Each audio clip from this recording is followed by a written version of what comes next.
আসসালামু আলাইকুম। বিবিসি আন্তর্জাতিক বিশ্ব সংবাদে আপনাকে স্বাগত। শুরুতে সংবাদ শিরোনাম, পরে বিস্তারিত। পুরোদমে ইরান, ইসরায়েল এবং নিরীহ ফিলিস্তিনিদের মাঝে ভয়াবহ যুদ্ধ চলছে হামলা পাল্টা হামলা। এরই মাঝে আমাদের হাতে এসে পৌঁছেছে এই যুদ্ধের সর্বশেষ গুরুত্বপূর্ণ সবথেকে তাজা আপডেট সংবাদ আপনাদের জানিয়ে দিব। প্রথমেই জানাবো, আরও ৮০ জন ফিলিস্তিনি নিহত, গাজায় বাড়ছে অনাহারে মৃতের সংখ্যা। আন্তর্জাতিক সব আইন লঙ্ঘন করে ফিলিস্তিনের গাজায় হামলা অব্যাহত রেখেছে ইসরায়েল। এতে ৮০ জন ফিলিস্তিনি নিহত হয়েছে, খবর আল জাজিরার। এরপর জানাবো, ইসরায়েলের সঙ্গে সম্পর্ক স্বাভাবিক করতে কঠিন শর্ত সৌদি আরবের। ইসরায়েলের সঙ্গে সম্পর্ক স্বাভাবিকীকরণে শর্ত দিয়েছে সৌদি আরব। আবারও সেই শর্তের পুনর্ব্যক্ত করল সৌদি পররাষ্ট্রমন্ত্রী ফয়সাল বিন ফারহান। তিনি বলেছেন, ফিলিস্তিনি রাষ্ট্র প্রতিষ্ঠায় টেকসই শান্তির একমাত্র পথ। আজ দ্য টাইমস অফ ইসরায়েলের সঙ্গে এক আলাপকালে প্রতিবেদনে এই তথ্য পুনর্ব্যক্ত করেছেন তিনি। এদিকে লন্ডনের মেয়রকে নোংরা লোক বললেন ট্রাম্প। স্টারমারের জবাব, ও আমার বন্ধু। ব্রিটেনে সফররত মার্কিন প্রেসিডেন্ট ডোনাল্ড ট্রাম্প আবারও কটাক্ষ করলেন লন্ডনের মেয়র সাদিক খানকে। আজ স্কটল্যান্ডের ব্রিটিশ প্রধানমন্ত্রী কেয়ার স্টারমারের সঙ্গে আলাপের পর সংবাদ সম্মেলনে সাদিক খানকে নোংরা ব্যক্তি বলে অভিহিত করেছেন ডোনাল্ড ট্রাম্প। তখন সেই সরাসরি আপত্তি জানায় স্টারমার। তিনি বলেন, সাদিক খান আমার বন্ধু। এরপরও মুসলিম ওই নেতার সমালোচনা করেন। এদিকে বড় বিপদের আশঙ্কায় সরানো হল ফুকুশিমা পারমাণবিক বিদ্যুৎ কেন্দ্রের কর্মীদের। রাশিয়ায় ভূমিকম্পের জেরে জাপানের সুনামি আঘাত এনেছে। প্রথম ঢের পর দেশটি এখন শক্তিশালী আঘাতের ক্ষণ গুনছে। ফলে ফুকুশিমার দাইইচি ও ফুকুশিমা দাইনি পারমাণবিক বিদ্যুৎ কেন্দ্রে বড় ধরনের ক্ষতির আশঙ্কা করছে সুনামি পর্যবেক্ষকরা। এই পরিস্থিতিতে কর্মীদের নিরাপদে সরিয়ে নেওয়া হয়েছে বলে জানিয়েছে এক বিবৃতিতে।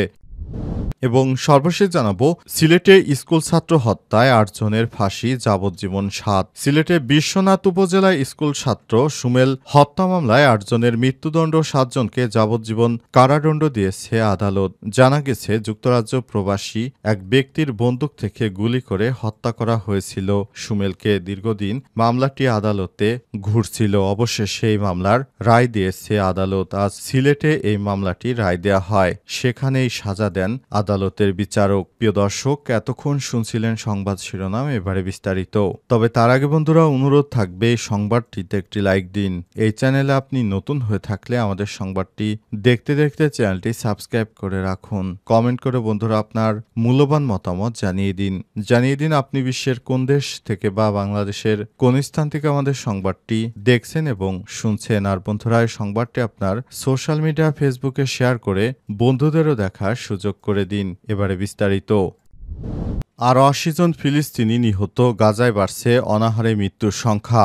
আন্তর্জাতিক সব আইন লঙ্ঘন করে ফিলিস্তিনের গাজায় হামলা অব্যাহত রেখেছে ইহুদিবাদী ইসরায়েল। এতে নতুন করে ৮০ জন নিরীহ ফিলিস্তিনি নিহত হয়েছে, খবর আল জাজিরার। এদিকে গুলি বোমা ছাড়াও অনাহারে প্রাণহানি বাড়ছে উপত্যকাটিতে। অনাহারে নতুন করে আরও ১৪ জন ফিলিস্তিনি মারা গেছে, তাদের মধ্যে ২ জন শিশু। এবং এ নিয়ে অপুষ্টিজনিত কারণে এখন পর্যন্ত মৃতের সংখ্যা বেড়ে দাঁড়িয়েছে ১৪৭, যাদের মধ্যে ৮৮ জনই শিশু। ইহুদিবাদী ইসরায়েল গাজায় নির্বিচারে যে আক্রমণ চালিয়ে যাচ্ছে, এর ফলে সেখানে নিরীহ মানুষ সব থেকে বেশি মারা যাচ্ছে। তারা কোনোভাবেই বাঁচতে পারছে না। ইহুদিবাদী ইসরায়েলের এই ধরনের অনাকাঙ্ক্ষিত হামলার ঘটনায় সব থেকে বেশি ক্ষতিগ্রস্ত হচ্ছে তারা নিরীহ মানুষ। এসব নিরীহ মানুষদেরকে ইহুদিবাদী ইসরায়েল প্রতিনিয়ত ধ্বংসযজ্ঞ চালিয়ে হত্যা করছে, যেটা কোনোভাবেই গ্রহণযোগ্য কোনো কাজ হতে পারে না। ইহুদিবাদীরা মনে করেছে তারা হয়তো এই ধরনের ধ্বংসযজ্ঞ চালিয়ে তারা ভালো কোনো কিছু অর্জন করতে পারবে, কিন্তু প্রকৃতপক্ষে মানুষ মেরে কোনোদিন কেউ ভালো কিছু অর্জন করতে পারে না। এটা ইতিহাসই বারবার বলে দেয় যে ইহুদিবাদী ইসরায়েল গাজায় কোনো ভালো কিছুই অর্জন করতে পারেনি, আর ভবিষ্যতেও পারবে না। তারা শুধু ধ্বংসযজ্ঞ চালিয়ে নিরীহ মানুষদেরকে হত্যা করতেই পেরেছে। এছাড়া ইহুদিবাদী ইসরায়েলের আর কোনো বড় ধরনের অর্জন নেই। অবস্থায় পুরো পৃথিবীটাকে ধ্বংসের দ্বার প্রান্তে নিয়ে এসেছে এই ইহুদিবাদী ইসরায়েলের প্রধানমন্ত্রী বেঞ্জামিন নেতানিয়াহু, যিনি পৃথিবীর এমন এক নিকৃষ্ট শাসক যার হাতে মারা যাচ্ছে প্রতিদিন হাজার হাজার শিশু। তার হাতে লেগে আছে মুসলিমদের রক্ত, কিন্তু পুরো মুসলিম বিশ্ব এখনও সে বিষয়টি নিয়ে চুপচাপ চাপ, তারা কোনো পাল্টা ব্যবস্থা নিতে পারছে না। এটা অত্যন্ত দুর্ভাগ্যজনক আমাদের মুসলিম জাতি হিসেবে। পুরো পৃথিবীর মুসলিমরা ফিলিস্তিনিদের এই হত্যাযজ্ঞের পেছনের দায় কোনোভাবেই এড়াতে পারবে না, কারণ তারা মনে করেছে এই দায় আমাদের নয়, কিন্তু সমস্ত মুসলিম বিশ্বরই এর পেছনে দায় রয়েছে বলে অনেক রাজনৈতিক বিশ্লেষক বিষয়টি মনে করছেন। ইসরায়েলের সঙ্গে সম্পর্ক স্বাভাবিক করতে কঠিন শর্ত দিল সৌদি আরব। ইসরায়েলের সঙ্গে সম্পর্ক স্বাভাবিক করার জন্য কঠিন শর্ত দিয়েছে সৌদি আরব। আবার সেই শর্তে পুনর্ব্যক্ত করলেন সৌদি আরবের পররাষ্ট্রমন্ত্রী সালমান বিন ফারহান। তিনি বলেছেন, ফিলিস্তিনি রাষ্ট্র প্রতিষ্ঠাই টেকসই শান্তির একমাত্র পথ। দ্য টাইমস অফ ইসরায়েলে আজ এক প্রতিবেদনে বলা হয়েছে, সৌদি আরব তার অবস্থান পুনর্ব্যক্ত করে বলেছে, ইসরায়েলের সঙ্গে স্বাভাবিকীকরণ সম্পর্ক কেবল ফিলিস্তিনি রাষ্ট্র প্রতিষ্ঠার মাধ্যমে সম্ভব। প্যারিসের সঙ্গে রিয়াদের সহযোগিতার দ্বিরাষ্ট্রীয় সমাধান প্রচারণার সঙ্গে জাতিসংঘের সম্মেলনের ফাঁকে এক সংবাদ সম্মেলনে সৌদি পররাষ্ট্রমন্ত্রী সালমান বিন ফারহান বলেন, এটি একই অবস্থান যা 1 বছর আগে সৌদির ক্রাউন প্রিন্স মোহাম্মদ বিন সালমান প্রকাশ করেছিলেন। তিনি বলেছেন, আমরা ইহুদিবাদী ইসরায়েলের সঙ্গে সম্পর্ক স্বাভাবিকীকরণ করতে পারি, তবে সেটি হতে হবে ইহুদিবাদী ইসরায়েল যেন ফিলিস্তিনকে দুটি এবং ইসরায়েল ফিলিস্তিন দুটি স্বতন্ত্র রাষ্ট্রেও পরিচালনা করতে সুযোগ দেয়। তাহলে কেবল আমরা ইহুদিবাদী ইসরায়েলের সঙ্গে আমাদের সম্পর্ক স্বাভাবিকীকরণ করব। তা না হলে আমরা কখনোই ইহুদিবাদী ইসরায়েলের সঙ্গে সম্পর্ক স্বাভাবিকীকরণ করব না। এছাড়াও গতকাল জাতিসংঘের এক প্রস্তাবনায় সৌদি আরব এবং ফ্রান্স সরাসরি জানিয়ে দিয়েছে, তারা ইহুদিবাদী ইসরায়েল এবং ফিলিস্তিনের জন্য দুটি স্বতন্ত্র রাষ্ট্র চায় এবং হামাসকে অবশ্যই তার অস্ত্র সমর্পণ করে গাজা ছেড়ে চলে যেতে হবে, কারণ হামাস শুরু থেকে এই ধরনের সংঘর্ষ জড়িয়েছে, যেটার কোনোভাবেই তারা দায় এড়াতে পারে না। প্রথমে তারা ইহুদিবাদী ইসরায়েলে যে হামলা চালিয়েছিল, সেই হামলায় তাদের সবথেকে বড় ভুল হিসেবে দেখে সৌদি আরব। আর ইহুদিবাদী ইসরায়েল যে ধরনের হত্যাযজ্ঞ চালাচ্ছে, সেটা মানব ইতিহাসে সবথেকে ভয়ানক একটি ষড়যন্ত্র। এটা কোনোভাবেই মেনে নেবে না সৌদি আরব। লন্ডনের মেয়রকে নোংরা লোক বললেন ডোনাল্ড ট্রাম্প। স্টারমারের জবাব, ও আমার বন্ধু। ব্রিটেনে সফররত মার্কিন প্রেসিডেন্ট ডোনাল্ড ট্রাম্প আবারও কটাক্ষ করলেন লন্ডনের মেয়র মুসলিম সাদিক খানকে। আজ এক বার্তায় ব্রিটিশ সংবাদ মাধ্যম বিবিসি বিষয়টি নিশ্চিত করেছে। তবে সাদিক খানকে ব্রিটেনের প্রেসিডেন্ট কেয়ার স্টারমার বলেছেন, সাদিক খান আমার বন্ধু।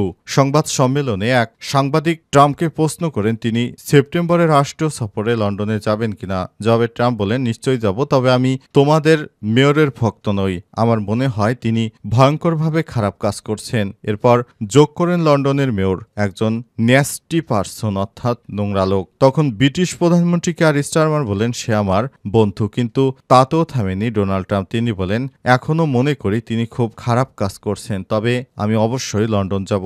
মার্কিন প্রেসিডেন্ট ডোনাল্ড ট্রাম্প ও লন্ডনের মেয়র সাদিক খানের মধ্যে পুরনো শত্রুতা রয়েছে। দুইজনই যথাক্রমে রিপাবলিকান ও লেবার পার্টির রাজনীতিক। 2016 সালে লন্ডনে প্রথম মুসলিম মেয়র নির্বাচিত হওয়ার পর থেকেই খান বিভিন্ন সময় ট্রাম্পের নীতির বিরোধিতা করে কথা বলছেন।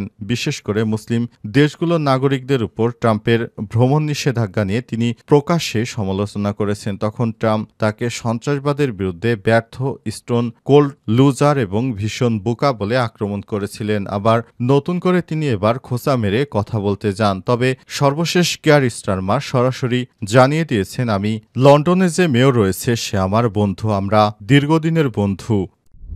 জানাবো, সিলেটে স্কুল ছাত্র হত্যায় 8 জনের ফাঁসি, যাবজ্জীবন 7। সিলেটের বিশ্বনাথ উপজেলা স্কুল ছাত্র সুমেল হত্যা মামলায় 8 জনের মৃত্যুদণ্ড এবং 7 জনকে যাবজ্জীবন কারাদণ্ড দিয়েছে আদালত। এছাড়াও 17 আসামিকে 2 বছর করে কারাদণ্ডের আদেশ দেওয়া হয়েছে। আজ সিলেটের অতিরিক্ত জেলা দায়রা জজের 3য় আদালতে এ রায় ঘোষণা করা হয়। আদালতের এপিপি কামাল হোসেন এসব বিষয় নিশ্চিত করেছেন।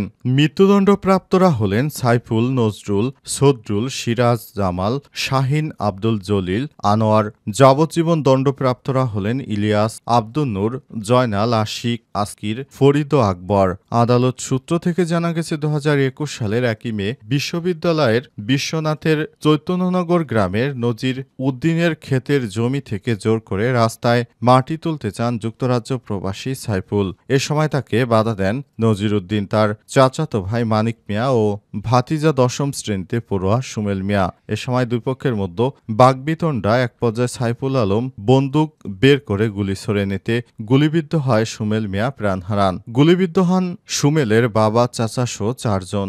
ঘটনার পর সুমেল চাচা ইব্রাহিম আলী সিজিল বাদী হয়ে ২৭ জনের নাম উল্লেখ করে হত্যা মামলা দায়ের করেন। তৎকালীন বিশ্বনাথ থানার ওসি তদন্ত কর্মকর্তা রমাপ্রসাদ চক্রবর্তী চাঞ্চল্যকর এই মামলার দীর্ঘ তদন্ত শেষে ৩২ জনের বিরুদ্ধে চার্জশিট আদালতে দাখিল করেন। মামলায় মোট ২৩ জন সাক্ষী সাক্ষ্য দেন।